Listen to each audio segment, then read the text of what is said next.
നമസ്കാരം. നോക്കാം ഇന്നത്തെ പ്രധാന 10 വാർത്തകൾ.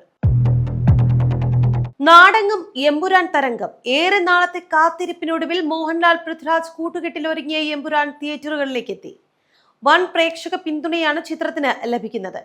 അതേസമയം ചിത്രത്തിന്റെ വ്യാജ പതിപ്പ് പുറത്തിറങ്ങിയെന്ന റിപ്പോർട്ട്. വിവിധ വെബ്സൈറ്റുകളിലും ടെലഗ്രാമിലുമാണ് വ്യാജ പതിപ്പ് ഇറങ്ങിയത്. ഫിലിംസില, മൂവി റൂൾസ്, തമിഴ് റോക്കേഴ്സ് എന്നീ വെബ്സൈറ്റുകൾക്ക് പുറമെ ടെലഗ്രാം ആപ്പിലും വ്യാജ പതിപ്പ് ഇറങ്ങിയെന്നാണ് വിവരം. സ്പോയിലറുകളോടും പൈറസിയോടും നോ പറയാമെന്ന പോസ്റ്റർ പൃഥ്വിരാജ് സാമൂഹ്യ മാധ്യമങ്ങളിൽ പങ്കുവച്ചിരുന്നു. നിയമസഭയിൽ സ്പീക്കർ എൻ ഷംസീർ നടത്തിയ രൂക്ഷ വിമർശനങ്ങൾക്ക് പരോക്ഷ മറുപടിയുമായി KT ജലീൽ. കാര്യങ്ങൾ പറഞ്ഞു വന്നപ്പോൾ സമയം അല്പം നീണ്ടുപോയി. അതൊരു ക്രിമിനൽ കുറ്റമായി ആർക്കെങ്കിലും തോന്നിയെങ്കിൽ സഹതപിക്കുകയേ നിർവാഹമുള്ളൂ എന്നാണ് പരോക്ഷ വിമർശനം. ലീഗ് കോട്ടയായ മലപ്പുറത്ത് നിന്നാണ് 4ാം തവണയും നിയമസഭയിൽ എത്തിയത്. സ്വാഭാവികമായും അല്പം ഉശിര് കൂടും. അത് പക്ഷേ മക്കയിൽ ഈന്തപ്പഴം വിൽക്കുന്നവർക്ക് അത്ര എളുപ്പം പിടികിട്ടിക്കൊള്ളണമെന്നില്ല എന്ന് ജലീൽ ഫേസ്ബുക്കിൽ കുറിച്ചു. കൊല്ലത്ത് അരമണിക്കൂർ വ്യത്യാസത്തിൽ 2 ഇടങ്ങളിൽ ആക്രമണം. കരുനാഗപ്പള്ളിയിൽ യുവാവിനെ വീട്ടിൽ കയറി കൊലപ്പെടുത്തി. കരുനാഗപ്പള്ളി താച്ചയിൽമുക്ക് സ്വദേശി സന്തോഷാണ് കൊല്ലപ്പെട്ടത്. മുൻ വൈരാഗ്യമാണ് കൊലപാതകത്തിൽ കലാശിച്ചത് എന്നാണ് സൂചന.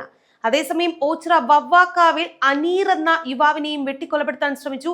ഗുരുതരമായി പരിക്കേറ്റ അനീറിനെ വണ്ടാനം മെഡിക്കൽ കോളേജ് ആശുപത്രിയിൽ പ്രവേശിപ്പിച്ചു. ലഹരി ഉപയോഗിക്കുന്നവർക്ക് HIV ബാധ. 10 പേർക്കാണ് HIV സ്ഥിരീകരിച്ചത്. മലപ്പുറം വളാഞ്ചേരിയിൽ ലഹരി ഉപയോഗിക്കുന്നവരിൽ നടത്തിയ പരിശോധനയിലാണ് രോഗബാധ സ്ഥിരീകരിച്ചത്. ഇവരെല്ലാം ലഹരി ഉപയോഗിച്ചത് ഒരു സിറിഞ്ച് ഉപയോഗിച്ചായിരുന്നു.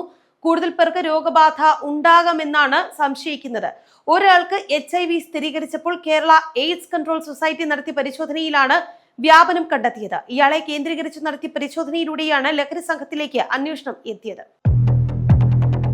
2026-27 അധ്യയന വർഷം മുതൽ 1ാം ക്ലാസ് പ്രവേശന പ്രായം 6 വയസ്സാക്കേണ്ടതുണ്ട് എന്ന് വിദ്യാഭ്യാസ മന്ത്രി. ഔപചാരിക വിദ്യാഭ്യാസത്തിനായുള്ള സ്കൂൾ പ്രവേശന പ്രായം കേരളത്തിൽ 5 വയസ്സാണ്. എന്നാൽ ശാസ്ത്രീയമായ പഠനങ്ങൾ 6 വയസ്സാണ് നിർദ്ദേശിക്കുന്നത് എന്നും മന്ത്രി ശിവൻകുട്ടി. അതുകൊണ്ട് തന്നെ അടുത്ത അധ്യയന വർഷം മുതൽ മാറ്റം കൊണ്ടുവരാനുള്ള ആലോചനയിലാണ് സർക്കാർ എന്നും വിദ്യാഭ്യാസ മന്ത്രി. ആശാ വർക്കർമാരുടെ ഓണറേറിയം 18,000 രൂപയാക്കി പുതുച്ചേരി സർക്കാർ. ബജറ്റ് ചർച്ചയ്ക്ക് മറുപടി പറയുന്നതിനിടെയാണ് മുഖ്യമന്ത്രി N രംഗസ്വാമി ഇക്കാര്യം അറിയിച്ചത്. പ്രതിഫലം ഉയർത്തണമെന്ന ആശമാരുടെ ആവശ്യം അംഗീകരിച്ചുവെന്നാണ് അറിയിച്ചത്. നിലവിൽ 10,000 രൂപയാണ് ആശമാർക്ക് ലഭിക്കുന്നത്. ഇതിൽ 7,000 സംസ്ഥാനവും 3,000 രൂപ കേന്ദ്ര വിഹിതവുമാണ്.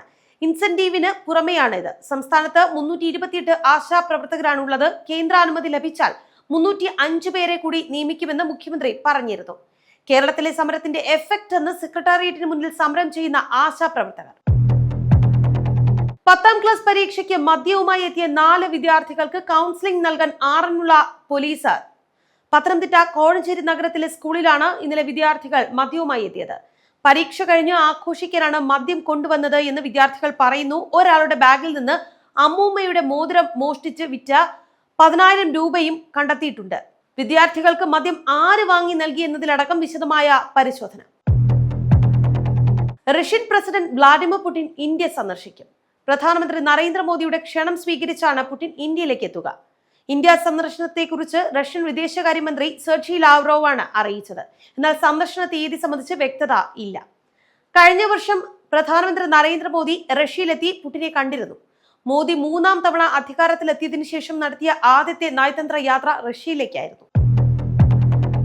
ഹമാസിനെതിരെ പ്രതിഷേധവുമായി പലസ്തീൻ ജനത.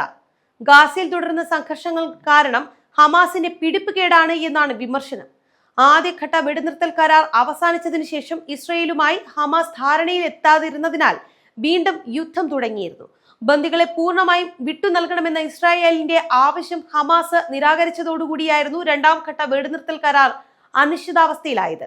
വീണ്ടും യുദ്ധത്തിന് തിരികൊളുത്തിയ ഹമാസ് നടപടിയിൽ പ്രതിഷേധിച്ചാണ് പലസ്തീനിലെ ജനങ്ങൾ തെരുവിലിറങ്ങിയത്.